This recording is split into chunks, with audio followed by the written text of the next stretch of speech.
The boarding line at Gate 27 looked like every other boarding line in every other airport, a blend of business travelers in sharp suits, families juggling strollers and juice boxes, and tired vacationers clutching neck pillows like lifelines. But among them, in her quiet way, was an older woman with silver-streaked hair tied in a no-nonsense bun. She wore no uniform, no medals, no visible sign that she was anything more than another name on the passenger manifest. Her boarding pass read, 14C. She smiled politely as she shuffled forward, one hand clutching a faded leather satchel. The edges were worn soft, the stitching almost unraveling, as though the bag itself carried decades of secrets. She moved with the careful precision of someone who once knew what it meant to carry both herself and others with steady strength. To the flight attendants, she was simply Ms. Elaine Carter. To the TSA agent, she was an ID check, a nod, have a nice flight. To the pilot in the cockpit, she was another soul among hundreds, a responsibility to carry safely from Washington, D.C. to Denver. But to history, if only it remembered, she was Eagle One. Elaine settled into 14C, the aisle seat. A young man in 14A immediately lowered his window shade to continue his video game. A woman in 14B tapped out work emails with the brisk staccato of someone who didn't want conversation. That suited Elaine fine. She wasn't there to talk. She was there to travel. Still, her eyes drifted toward the window. 30 years ago, she would have given anything to sit in the cockpit, not in coach. She used to say the air belonged to her as much as the ground did. She had once commanded wings of steel and fire, not tray tables and complimentary pretzels. But time is relentless. The sky no longer belonged to her, it belonged to others now. Or so she thought. The plane took off smoothly, lifting into the twilight sky. Elaine closed her eyes during ascent, not out of fear, but from the habit of listening. She could tell, even from 14C, whether the engines strained too hard, whether the climb was steady, whether the pilot was aggressive or gentle on the stick. The habits of a lifetime never leave you. Hours later, turbulence rattled the cabin. Seatbelt lights blinked on, and a few passengers murmured. Elaine barely moved. She had faced turbulence of a different kind. Flak bursts, missile locks, radios that screamed warnings. Compared to those days, this was nothing. Then came the announcement. Calm, professional, but edged with urgency. Ladies and gentlemen, this is your captain speaking. We've been asked to maintain a holding pattern due to restricted airspace ahead. Nothing to worry about. We'll keep you updated. Elaine's ears sharpened. Restricted airspace. Over Kansas. That wasn't normal. It wasn't long before the entire plane felt the low rumble. A sound not from the engines, but from outside.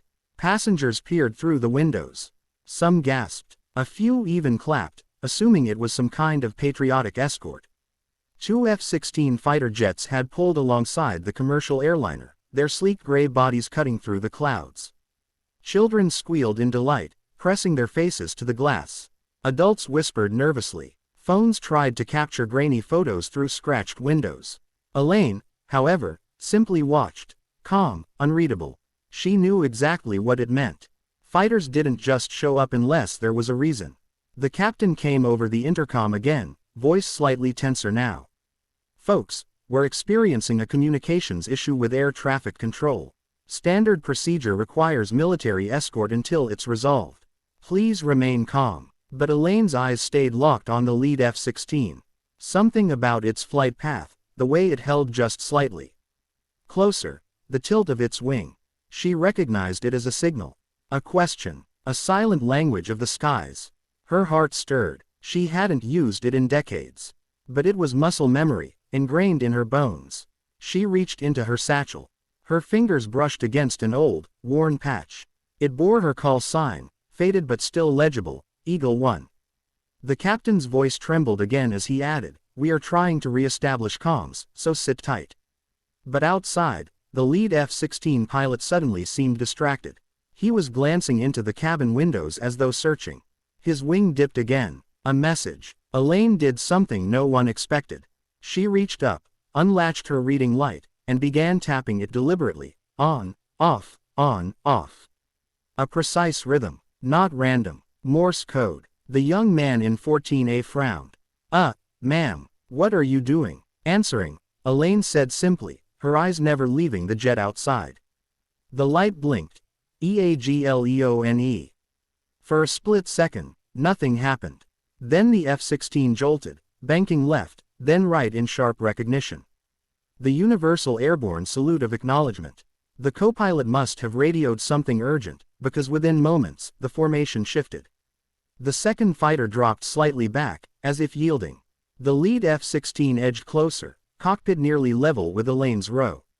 Through the glass canopy, she could just make out the pilot's wide eyes. His lips formed words she couldn't hear, but she could read them as clearly as if they'd been shouted. Eagle 1. Elaine simply nodded. The pilot snapped a salute. Crisp, sharp, reverent. The entire cabin gasped. No one knew what was happening.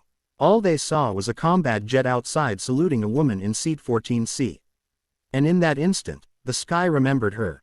The murmurs in the cabin grew fevered. Who is she? Why did he salute her? Is she famous? Is she military? The flight attendants hovered, curious but hesitant. Elaine gave them only a small smile. It's all right, she said softly. They just recognized an old friend. But inside, her chest ached with something far greater than nostalgia. She had thought her name, her call sign, had been forgotten. She had lived decades quietly, away from the noise of glory, medals, and parades. And yet, up here, above the clouds, two young warriors still knew the name Eagle 1. The plane's captain came out of the cockpit, something few passengers ever witnessed mid-flight. His face was pale with disbelief as he approached her row. "Ma'am," he said carefully, almost reverently, "the fighters outside, they just relayed a message to us. They want confirmation. Were you, Eagle 1? Elaine exhaled slowly. She had never thought she'd hear that call sign spoken aloud again. "Yes," she said simply. And with that, the cabin erupted in whispers that would soon turn into something far greater. The cabin had fallen into a reverent hush. Elaine Carter, just Elaine, a moment ago, was no longer just the quiet passenger in 14C. She was someone else, someone who carried a name whispered with awe through the radio channels of the F-16s outside. The captain still stood beside her seat, as if reluctant to move until she answered his unspoken question. Passengers leaned over armrests, peered between seatbacks, waiting.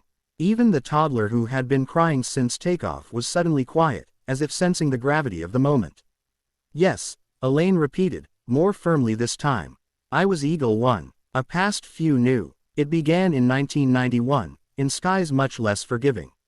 Elaine Carter had been one of the first female combat pilots to fly in the U.S. Air Force during the Gulf War. At a time when women were still doubted, still told they didn't belong in the cockpit of a fighter jet, Elaine had pushed forward. With steel in her spine and fire in her heart. Her call sign, Eagle 1, wasn't chosen lightly. She had earned it. She had flown missions over hostile airspace, led squadrons through impossible odds, and, on one night that lived in whispered legend, she had made the decision that saved an entire wing from annihilation. She had vanished from the headlines after her retirement. No memoir, no speeches. She had traded the roar of engines for the quiet of small-town living, believing her days in the sky belonged only to history books and fading memories. But history, it seemed, had a way of remembering when you least expected it. The message from the sky. The captain crouched slightly to lower his voice, though the whole cabin strained to hear. "Ma'am," he said, "the pilots outside, they said it's an honor. They asked if you'd accept a formal salute." Elaine blinked. Her throat tightened. "Up here, now," he nodded. "They said the sky is the right place." Her chest rose and fell. For years, she had buried Eagle 1 beneath the folds of civilian life. But something inside her, something that had slept for decades, stirred awake. She gave a small nod. The captain touched his earpiece, relaying the message. Outside, the two F-16s broke formation with sharp precision. The entire cabin craned toward the windows. Passengers gasped as the jets crossed over each other in a sweeping arc, then pulled into a perfect wing salute, sleek steel birds bowing in the sky. And then, almost impossibly, the lead jet rolled just enough for its pilot to press a gloved hand to his helmet in a crisp salute, holding it steady toward the very row where Elaine sat. 14C. The entire plane went silent.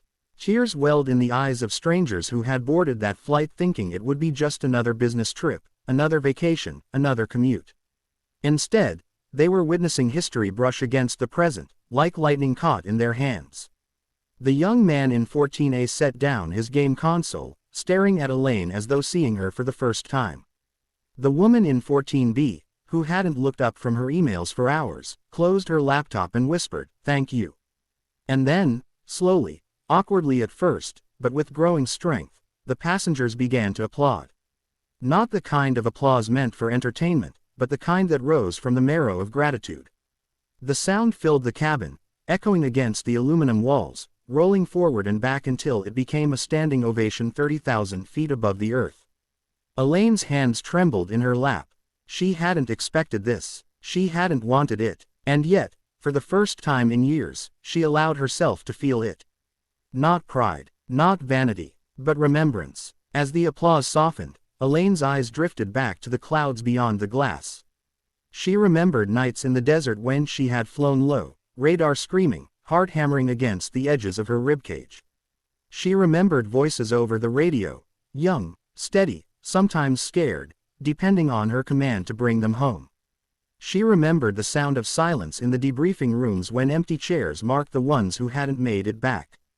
And she remembered, too, the day she had walked away from it all, hanging up her helmet for the last time, certain the world no longer needed Eagle One. But maybe, she thought, Eagle One had never been hers to bury.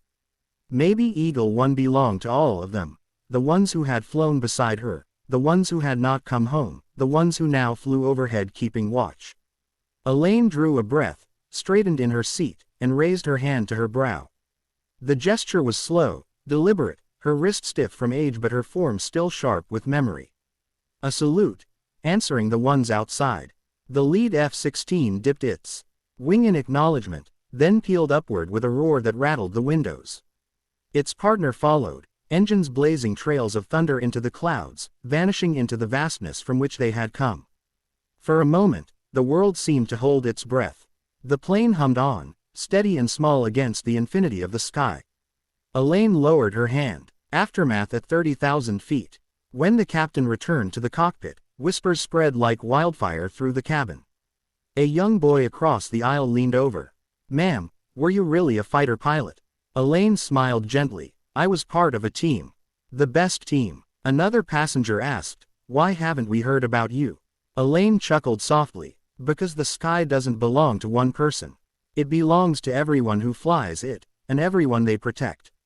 The woman in 14B reached for Elaine's hand. "Thank you, for all of it." Elaine squeezed back. She wanted to say something profound, but the truth was simple. "It was my honor." Hours later, when the wheels touched down in Denver, the passengers didn't leap to their feet as usual. They waited, almost ceremonially, as if sensing they should not break the spell of what had happened in the sky. As Elaine rose from 14C, her satchel over her shoulder, the entire cabin turned toward her. Some placed hands over hearts. Others simply bowed their heads. And as she walked down the narrow aisle, a ripple of respect followed her, row after row rising to their feet in silent tribute. At the door, the captain stood at attention. He saluted her. The flight attendants, misty-eyed, did the same. Elaine paused, returned the salute, and then stepped into the terminal. Epilogue. When legends live quietly. Outside the gate, the world bustled as it always did, families rushing to baggage claim, business travelers checking watches, announcements echoing overhead. No one there knew that the quiet woman passing through had once been Eagle One. And that was fine, because somewhere high above, two young pilots still carried her name back to their squadron, their voices crackling with awe over the comms. "You won't believe who we escorted today.